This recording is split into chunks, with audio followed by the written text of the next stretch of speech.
People don't talk about this anymore. Because you're all way too intelligent to believe in some sort of primitive justice like that. And you're not that bad. You're good people. You're nice people.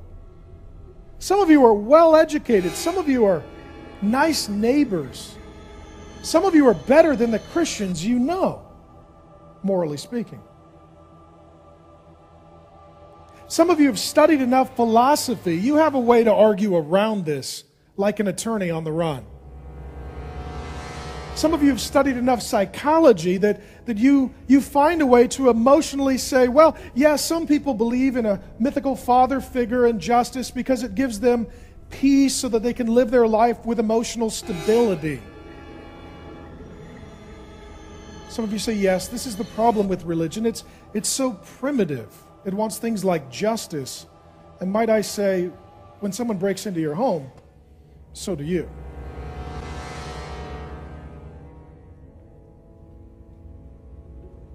It's the wrath of God. And immediately some of you would say, no, the love of God. Pastor Mark, preach the love of God. No, the wrath of God. Do you know the wrath of God is mentioned more than the love of God in the Bible? Do you know that the wrath of God is mentioned with 20-some words, Old and New Testament combined, over 600 times? I did an interview this week, last week, some week, for a documentary. Well, they're doing a documentary on hell. So I got interviewed for that. A big part of our conversation was this. They said, well, isn't God loving? Yeah, 1 John 4, God is love. God is love. But love is not God, and God is not only love. When it speaks of God in the Bible, it speaks of Him in terms of attributes. He is loving and just. He is merciful and holy. He is forgiving and righteous. And what people like to do is take one of God's attributes, elevate it above the rest, and or ignore the totality of what the Bible says about God. So it says God is love. I like that one. I don't like the rest. How about I ignore those? Or I find someone educated beyond their intelligence with a few degrees who wrote a book and tells me that the word wrath in the Bible really means lollipop, and the scholars have got it wrong for 2,000 years. And then just God is love. And what that means is God's not God, but love is God. And now I get to create a God that I wish existed, which means I'm God. And I declare good and evil. And I go back to the foundational problem in Genesis 3. I want to be God. I don't like the real God. So I vote myself in as God to declare what is good and evil, and I judge the God of the Bible and then edit Him so that He's more palatable for the modern day market. I love you, and I have to tell you the truth. My job is to tell you the truth. Your job is to make a decision. There inevitably reaches a point in a church like ours where the weight is so heavy to lie that I and you and we are in danger. We started with 10 people in a living room. By the grace of God, we'll have over 10,000 people today. That means more eyes on it, more ears tuning in, more critics picking apart, more media looking for an error, more people walking away, more dollars, more frustration that could be created by telling the truth. If you are going to be a Christian, I want you to really be one, not just another Judas who hangs out with a team and then hangs themselves. To do that, you need to know who the real God is and how the real God feels.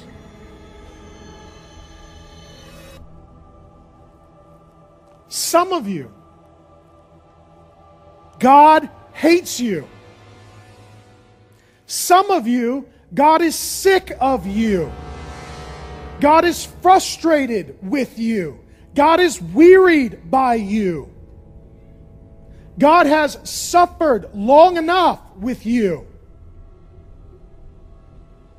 He doesn't think you're cute. He doesn't think it's funny. He doesn't think your excuse is meritorious. He doesn't care if you compare yourself to someone worse than you. He hates them too. God hates right now, personally, objectively, hates some of you. He has had enough. He is sick of it. There's no sense of urgency with you, but the cup is filled to the rim for him. The Bible speaks of God not just hating sin, but sinners. Because sin is of our nature.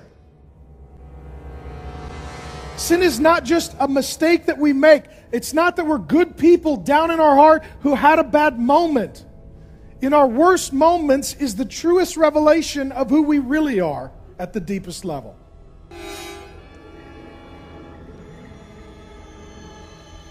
You will struggle mightily with this. But it is the beginning of freedom. For if we do not diagnose the problem, how in the world can we present the solution? You are the problem, not the solution. You and I are sinners, and we are by nature objects of wrath. That's a quote from the Bible. I'll give you 3 examples. Psalm 5:5. You, speaking of God, hate all evildoers. And again, you can find a Christian on the run when they start doing word studies. Oh, it means he hates the sin, not the sinner. That's Gandhi, not Jesus. Gandhi's not in the Bible. Gandhi's not close to the Bible. I'm not the judge. I don't decide who goes to heaven or hell. I'm not saying where Gandhi's at. I'm saying apart from Jesus, I know exactly where he's at. God doesn't just hate what you do. He hates who you are. My job is to tell the truth. Your job is to make a decision. Psalm 11:4-5. The Lord is in his holy temple. The Lord's throne is in heaven. His eyes see the children of man. The Lord tests the righteous, but his soul hates the wicked. How in the world could a good, just, holy God look at the earth and say, good people with good hearts? How could God wait thousands of years, one generation to the next, look down and say, with this I am well pleased? He doesn't.